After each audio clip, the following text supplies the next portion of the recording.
जय श्री राधे भक्तों। 14 मई 2021 को आ रही है अक्षय तृतीया। वैशाख शुक्ल तृतीया यानी कि अक्षय तृतीया की महिमा मत्स्य, स्कंद, भविष्य, नारद पुराण और महाभारत आदि ग्रंथों में मिलती है। इस दिन आप जो भी पुण्य कर्म करते हैं उनका फल अक्षय होता है, जिसके कारण से इसे अक्षय तृतीया कहा जाता है। ये एक युगादि तिथि है, यानी सतयुग और त्रेता युग के प्रारंभ की तिथि है। भगवान विष्णु का नर नारायण हयग्रीव और परशुराम जी के रूप में अवतरण और महाभारत के युद्ध का अंत भी इसी तिथि को हुआ था।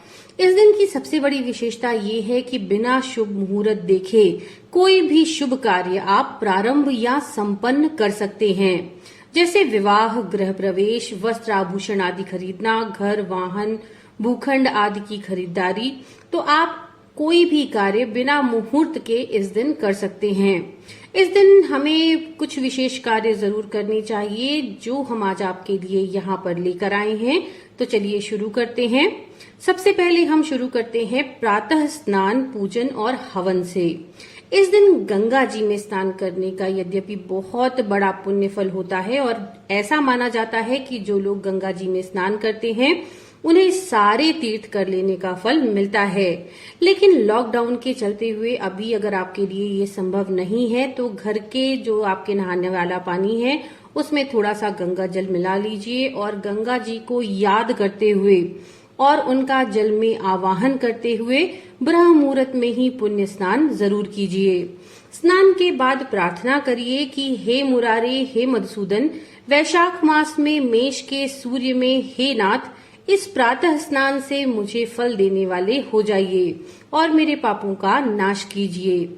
इस बात का भी ध्यान रखिए कि सप्त धान्य का ऊटन व गोझरण मिश्रित जल से स्नान करना भी बहुत पुण्यदायी माना जाता है। स्नान करने के बाद पुष्प, धूप, दीप, चंदन आदि से लक्ष्मी नारायण जी का पूजन जरूर कीजिए और इस दिन अक्षत से हवन करना बहुत ही पुण्य फलदायी माना जाता है। इस दिन किया गया उपवास, जप, ध्यान, स्वाध्याय भी अक्षय फलदायी होता है। जो लोग पूरा दिन भूखा रह करके व्रत नहीं कर सकते हैं वो इस दिन एक समय हल्का भोजन करके भी उपवास कर सकते हैं। भविष्य पुराण के अनुसार इस दिन दिया गया दान अक्षय हो जाता है और इस दिन दान में पानी के घड़े, पंखे, जूते, चप्पल, छाता, जौ, गेहूं, चावल, वस्त्र आदि का दान जरूर करना चाहिए और ये दान सुपात्र को ही देना चाहिए। इसके साथ ही इस दिन पितृ तर्पण का भी बहुत महत्व होता है। इस दिन आप पितृ तर्पण जो करते हैं उससे पितृ तृप्त होते हैं और घर में सुख, शांति और समृद्धि आती है। घर की संतानों में दिव्यता आती है। इस दिन पितृ तर्पण हमें कैसे करना चाहिए? तो तिल और अक्षत लेकर के भगवान विष्णु और ब्रह्मा जी को तत्व रूप से पधारने की आप प्रार्थना कीजिए। फिर अपने पूर्वजों का मानसिक आवाहन करके उनके चरणों में तिल, अक्षत और जल अर्पित करने की भावना करते हुए धीरे से ये सामग्री किसी पात्र में छोड़ दीजिए। भगवान दत्तात्रेय, ब्रह्मा जी और विष्णु जी से अपने पूर्वजों की सद्गति के लिए प्रार्थना भी जरूर कीजिए।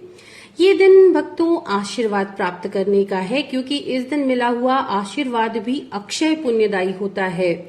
तो इस दिन अपने माता, पिता, गुरुजन, आपके परिवार के जो भी बड़े सदस्य हों, उन सबका आशीर्वाद भी जरूर प्राप्त कीजिए। उन्हें प्रसन्न रखिए, उन्हें संतुष्ट रखिए। इनके अतिरिक्त जो काम हमें अक्षय तृतीया पर करना चाहिए तो सोना खरीदने की परंपरा है, पर चूंकि इन परिस्थितियों में आप ये नहीं कर सकते, इस दिन भगवान परशुराम का पूजन भी आप जरूर कीजिए, क्योंकि परशुराम भगवान का अवतरण इसी दिन हुआ था। तो चलिए अब देखते हैं अक्षय तृतीया का शुभ मुहूर्त। यद्यपि अक्षय तृतीया के दिन मुहूर्त देखने की आवश्यकता नहीं होती, पर फिर भी दिन में जो सबसे अच्छा मुहूर्त आपके पूजन के लिए है, सुबह के 5:38 से 12:18 तक का 14 मई को तृतीया तिथि प्रारंभ हो रही है। 14 मई को सुबह के 5:38 से और तृतीया तिथि समाप्त हो रही है 15 मई को सुबह के 7:59 पर। तो अक्षय तृतीया के दिन जितना ज्यादा से ज्यादा हो सके आप जप पूजन आदि अवश्य करें। हम आशा करते हैं ये जानकारियां आपके लिए उपयोगी होंगी। नमो नारायण।